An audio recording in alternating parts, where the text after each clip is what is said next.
এই তো কয়েকদিন আগে আপনারা দেখছেন মুনতাহা নামে একটা শিশুকে খুন করা হয়েছে। একদিন, 2 দিন, 3 দিন তার বাপ মা তার জন্য পোস্ট করলো, তারে ফিরিয়ে দিতে পারলে 1 লাখ, 2 লাখ, 5 লাখ পুরস্কার দেব। এখন তো তারে ফিরিয়ে দিছে, 5 লাখ তো পুরস্কার দেয় নাই। কথাটা বুঝেন নাই মনে হয়। তারে তো ঠিকই ফিরিয়ে দিতে, আমার তার মানে মুনতাহারে ফিরিয়ে দেয় নাই, মুনতাহার ইঞ্জিনটা চইলা গেছে, মানে মুনতাহা চইলা গেছে, তার খালি ডাব্বা ফিরিয়ে দিছে, কোনো পুরস্কার নাই। ও মুসলমান ভাইরা রে আমার মুরব্বী বাবাজিরা, আমি আপনি যদি চলে যাই তাহলে আমি আপনি তো চলে গেলাম, খালি ডাব্বা পড়ে গেল। আল্লাহ কোরআনে বললেন, ইল্লা মান আতাল্লাহা বিকলবিন সালিম। আমি আল্লাহর কাছে ইয়াউমা লা ইয়ানফাউ মালু ওয়ালা বানুন, আমি আল্লাহর কাছে মালের কোনো দাম নাই, অর্থের কোনো দাম নাই। এই জন্যে মরণের সময় দেখা যায় কাফনের কাপড়ে কোনো পকেট আছে নাকি? হালাল হারাম না মানিয়া কত টাকা করছো কামাই, এত টাকা রাখবা কোথায়? কাফনের তো পকেট নাই। টাকা পয়সা লইয়া কি কেউ কবরে গেছে? কি জবাব দিবি রে তুই আল্লাহর কাছে? কি জবাব দিবি রে তুই আল্লাহর কাছে? ওরে মানুষ হইছ বেহুশ দুনিয়ার পিছে, ওরে মানুষ হইছ বেহুশ দুনিয়ার পিছে। কি জবাব দিবি রে তুই আল্লাহর কাছে? কি জবাব দিবি রে তুই আল্লাহর কাছে? কথা কোন ঠিক না বেঠিক? ও মুসলমান, আজকে বাড়িগাড়ি নারীর জন্য আমরা পাগল হইছি, কিন্তু আল্লাহর জন্য আমরা পাগল হই নাই।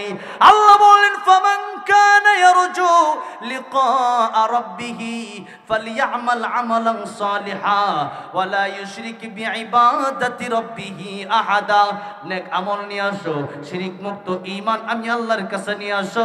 আমি আল্লাহ রাব্বুল আমিন তোমাদের সাথে দেখা করব, আমি আল্লাহর দিদার তোমাদের নসিব হয়ে যাবে। জোরে কোন সুবহানাল্লাহ।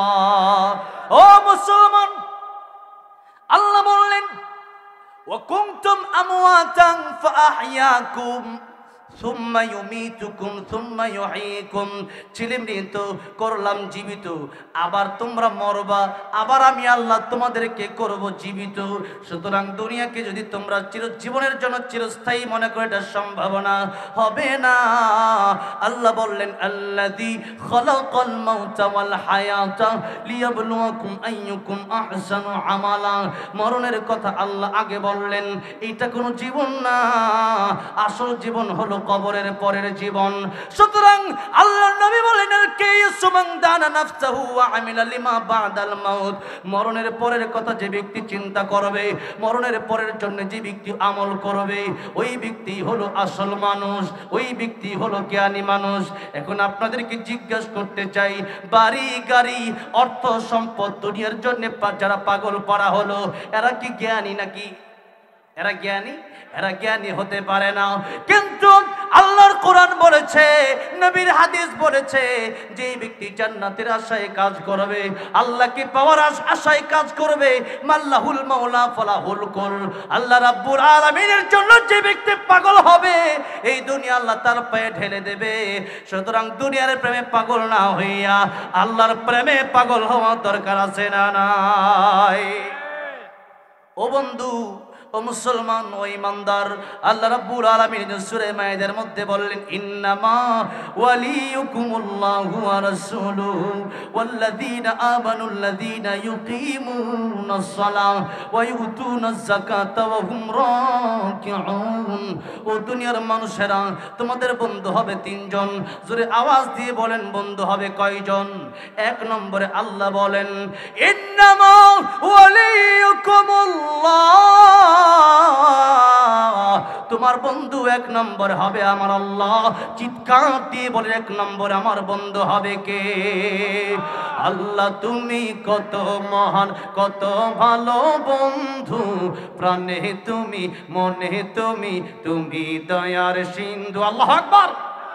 আল্লাহ তুমি কত মহান, কত ভালো বন্ধু, প্রাণে তুমি, মনে তুমি, তুমি দয়ার সিন্ধু। দয়ালু তুমি,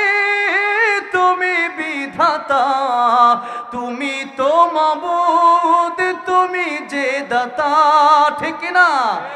অন্ন যুগাও খোদা পেলে, মিঠা পানি তৃষ্ণা পেলে, অন্ন যোগাও খোদা পেলে, মিঠা পানি তৃষ্ণা পেলে, আমি গাই তোমার গুণগান। তুমি রহমান, তুমি মেহেরবান, তুমি রহমান, তুমি মেহেরবান। আল্লাহ তুমি কত মহান, বলেন না, আল্লাহ তুমি কত মহান, কত ভালো বন্ধু, প্রাণে তুমি, মনে তুমি, তুমি দয়ার সিন্ধু। আমার ভাইরা, আমার বন্ধুরা, আমার মুরব্বী ওয়াজেরাম, এই জন্য আল্লাহ নিজেই বললেন, এক নম্বরে তোমাদের বন্ধু হলাম আমি আল্লাহ। চিৎকার মেরে বলেন, এক নম্বরে আমাদের বন্ধু হবে কে? কারণ যখন আমাদের কেউ ছিল না তখন ছিলেন কে? আবার যখন কেউ রবে না তখন রবেন কে? এই জন্য মায়ের পেটে যখন ছিলেন কথা তো বলতে পারতেন না, খাওয়া দাওয়ার ব্যবস্থা করলেন কি? দুনিয়াতে আসার পরে দাঁত নাই, আপনি যে কোনো খাবার খেতে পারবেন না। দুধ যদি দুনিয়ার দুধ দেওয়া হয়, হয়তো বেশি ঠান্ডা হয়ে যাবে, নয়তো বেশি গরম হয়ে যাবে। বেশি গরম হয়ে গেলে পরে জিহ্বাটা পড়ে যাবে, আর বেশি ঠান্ডা হয়ে গেলে পরে ছোট্ট মানুষ ঠান্ডা লেগে যাবে। মায়ের বুকেও এমন দুধ দিয়ে দিলেন, ডাক্তাররা বলেছেন এমন উপকারী দুধ সন্তানের জন্য আরো হয় না। চিৎকার মেরে বলা যাবে না সুবহানাল্লাহ? এমন উপকারী দুধ দিলেন কে? মায়ের বুকে এত উপকারী দুধ দিলেন কে? এত উপকারী দুধ আমার আল্লাহ দিলেন। এবারে আপনার শক্তি নাই, আপনার দাঁত নাই, আপনি ভালো করে কথাও বলতে পারলেন না। আল্লাহ রাব্বুল আলামিন বলেন, আর রহমানু আল্লামাল কুরআন খালাকাল ইনসান আল্লামাহুল বায়ান। রহমান তিনি, কোরআন শেখালেন যিনি, মানুষ বানালেন যিনি, আর কথা বলার শক্তি দিলেন কে? জোরে বলেন। এই কথা বলার শক্তি আমার আল্লাহ দিলেন। এই যে কয়েকদিন আগে আমার এক বন্ধু আলেম কাউসার আহমদ হাসানি ভাই, উনি একজন তার ভাইকে আমার কাছে নিয়ে আসলেন, বললেন, ও আমার ভাই এতদিন আলোচনা করত, হঠাৎ করে কি যেন হয়েছে গলে, এখন আর কোরআন শরীফের আউযুবিল্লাহ বিসমিল্লাহ পড়তে পারে না, কথা বলতে পারে না। বুবা মানুষ বুঝে কথা বলার যে কি দাম। এই যে কথা বলে মনের ভাব প্রকাশ করতে পারতেছেন, এই কথা বলার মতো বড় নিয়ামত জোরে বলেন দিলেন কে? আল্লাহ দিলেন কথা বলার নিয়ামত, আল্লাহ দিলেন জিকির করার নিয়ামত, আল্লাহ দিলেন আল্লাহর কোরআন তেলাওয়াত করার নিয়ামত।